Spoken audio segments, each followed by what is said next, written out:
کھانا پینا ہمارے لیے کتنا ضروری ہے، اس کا علم ہمیں تب ہوا جب ہم سے پہلا روزہ رکھوایا گیا۔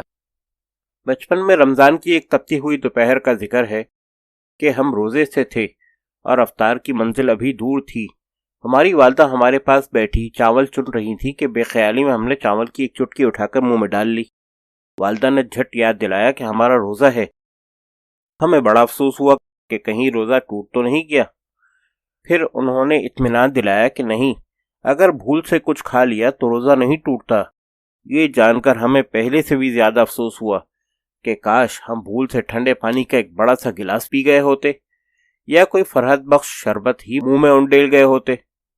اس کے بعد ہم نے کئی روزے رکھے اور چاہا کہ بھول جائیں کہ ہم روزے سے ہیں، لیکن لاکھ کوششوں کے باوجود ایسا نہ ہو سکا۔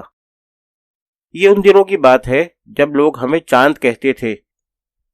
تب ہم یہ سمجھتے تھے کہ چاند صرف سال میں 2 مرتبہ ہی نظر آتا ہے، اور وہ بھی اتنا سا، ہمارے ناخن سے بھی چھوٹا اور ذرا سا ترچھا۔ اس کے علاوہ ہم نے کئی بار پورا چاند بھی دیکھا، لیکن کسی کو اس کی طرف آنکھ اٹھا کر بھی دیکھتے ہوئے نہیں دیکھا۔ جبکہ رمضان اور عید کا چاند نظر نہ آئے تو بھی ہم نے بہت سو کو بڑے اہتمام کے ساتھ دیکھتے ہوئے دیکھا ہے، بلکہ شہادت دیتے ہوئے بھی دیکھا ہے۔ ہم بھی یہ دونوں چاند بڑے شوق سے دیکھتے تھے، اپنے چھوٹے چھوٹے قدموں سے 2 سیڑھیاں پھلانگتے ہوئے مسجد کی چھت پر چڑھ جاتے اور جہاں سر اٹھایا وہیں چاند تلاش کرنے لگتے۔ وہاں شام کے دھندلکے میں ہر بچہ الگ الگ سمت میں چاند ڈھونڈتا ہوا نظر آتا، گویا ہر بچے کے لیے الگ الگ چاند نکلنے والا ہو۔ ہماری کیفیت دیکھ کر کوئی بڑا ہمیں گود میں اٹھا کر انگلی کے اشارے سے چند درختوں کے پیچھے آپس میں گتھم گتھا بجلی اور ٹیلی فون کے تار دکھاتا، پھر آسمان سے فضول باتیں کرتی اونچی اونچی عمارتیں اور ان کے بیچ میں سے خالی جگہ تلاش کر کے گھوڑوں، پہاڑوں اور غباروں کی شکل کے بادل دکھاتا۔ ہم اس تمہید پر بے چین ہو جاتے۔ اتنا سب کچھ دیکھنے کے بعد وہ ہماری پلک جیسی کوئی چیز دکھا کر کہتا، دیکھو بیٹا، وہی چاند ہے جس کا تمہیں سال بھر سے انتظار تھا۔ ہم سر اوپر اٹھائے ایک ہاتھ سے اپنی ٹوپی سنبھالے اور دوسرے ہاتھ میں چپل تھامے وہ نازک سا ترچھا چاند دیکھتے، جسے دیکھ کر ایسا لگتا کہ اب گرا جب گرا۔ لیکن چاند سے زیادہ ہمیں اپنی ٹوپی کے گر جانے کا ڈر رہتا، کیونکہ گھر لوٹنے پر ہم سے کوئی یہ نہیں پوچھتا کہ کتنی رکعتیں پڑھیں، امتحانوں میں کامیابی کے لیے دعا مانگی یا نہیں۔ وہاں تو سب سے پہلا سوال ٹوپی اور چپل کی سلامتی کے متعلق ہوتا تھا۔ ہاں، تو بڑوں کے ساتھ جب بھی ہم چاند دیکھتے تو انہی کے طریقے سے اپنی چھوٹی چھوٹی آنکھیں سکیڑ کر چاند کی طرف دیکھتے، پھر ان کی طرف دیکھتے۔ وہ اگر آنکھوں کے آگے سائبان بناتے تو ہم بھی تھوڑی دیر اپنی ٹوپی چھوڑ کر اپنا ہاتھ آنکھوں کے اوپر رکھ کر چھوٹا سا سائبان بناتے۔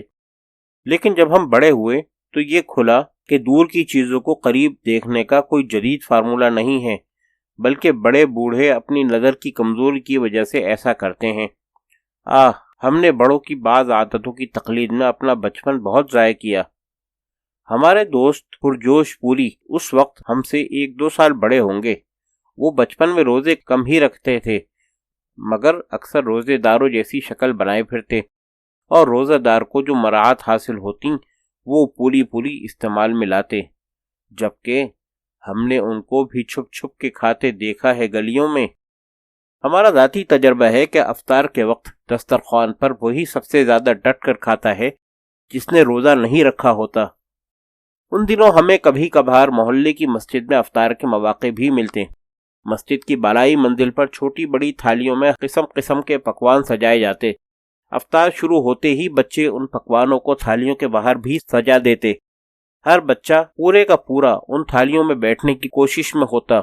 کبھی کبھار دھکم دھکا میں کسی کی 5 انگلیاں تھالی میں ہوتی اور سر لڑائی میں۔ بڑے بچے جو عام طور پر ایسی ہنگامی افطاری میں ماہر و مشاق ہوتے، وہ اپنے لیے جگہ بنانے کی غرض سے ہمارے سر کی ٹوپی نکال کر دور اچھال دیتے۔ جب تک ٹوپی لے کر ہم واپس آتے تب تک خالی جگہ پر ہو چکی ہوتی اور تھالی پر سے خالی ہو چکی ہوتی۔ وہ تمام چیزیں ہر بچے کی دونوں مٹھیوں میں ہوتی اور کچھ ان کے پھولے ہوئے منہ میں بھی، اور یہ سب تو ہم چھیننے سے رہے۔ بچوں کی نوچ کھسوٹ کا وہ منظر دیکھ کر ایسا محسوس ہوتا تھا کہ آج کے بعد دنیا سے کھانا پینا اٹھ جائے گا، آج موقع ہے، نیت نہیں تو کم از کم پیٹ ہی بھر لیا جائے۔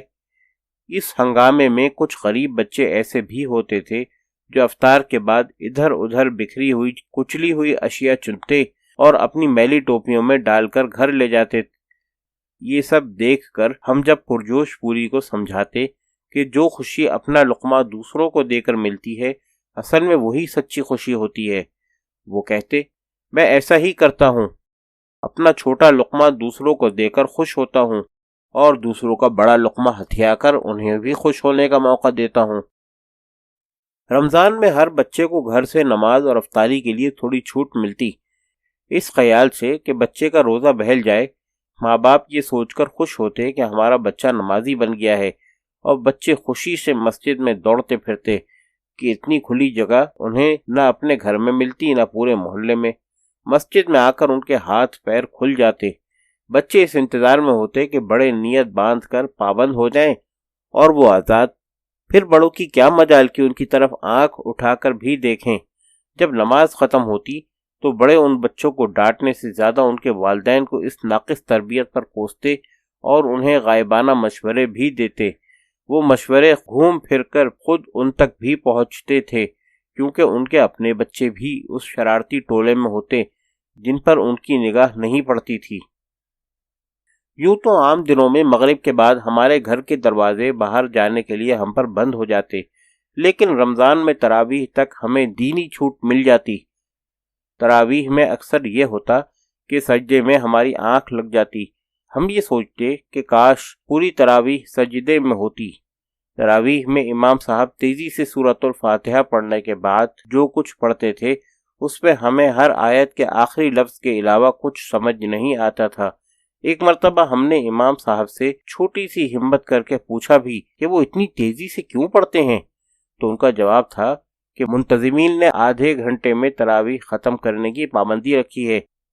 ہم نے اپنی ہمت بڑھائی اور کہا لوگوں کی سمجھ میں بھی تو کچھ آنا چاہیے، آہستہ پڑھنے پر بھی لوگوں کی سمجھ میں کیا آنے والا ہے، ایسا منتظمین کہتے ہیں، کاش منتظمین کو کوئی سمجھائے۔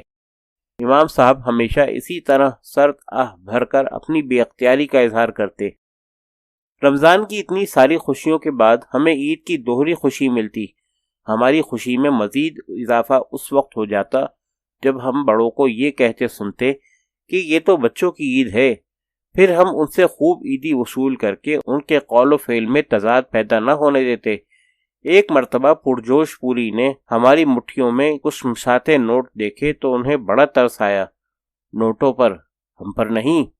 وہ بولے نادر خانو، تم کب سدھرو گے؟ تمہارے ہاتھ میں اتنے سارے پیسے دیکھ کر کوئی تمہیں 1 روپیہ بھی نہیں دے گا، ان پیسوں کو جلدی سے کہیں ٹھوسو اور ایسے بنو جیسے تمہیں کسی نے کچھ بھی نہیں دیا۔ بڑوں کو بھولنے کی بیماری ہوتی ہے، اس سے فائدہ اٹھاؤ۔ مجھے دیکھو، میں نے تمہارے ابو سے 2 بار عیدی اینٹھی ہے۔ پرجوش پوری کا رمضان اور ان کی عید اپنی جگہ، ہم ان کا ہر سبق ہوا میں اڑا کر اپنی پوری شرارتوں کے ساتھ ایک نئے چاند اور ایک نئے رمضان کے تصور میں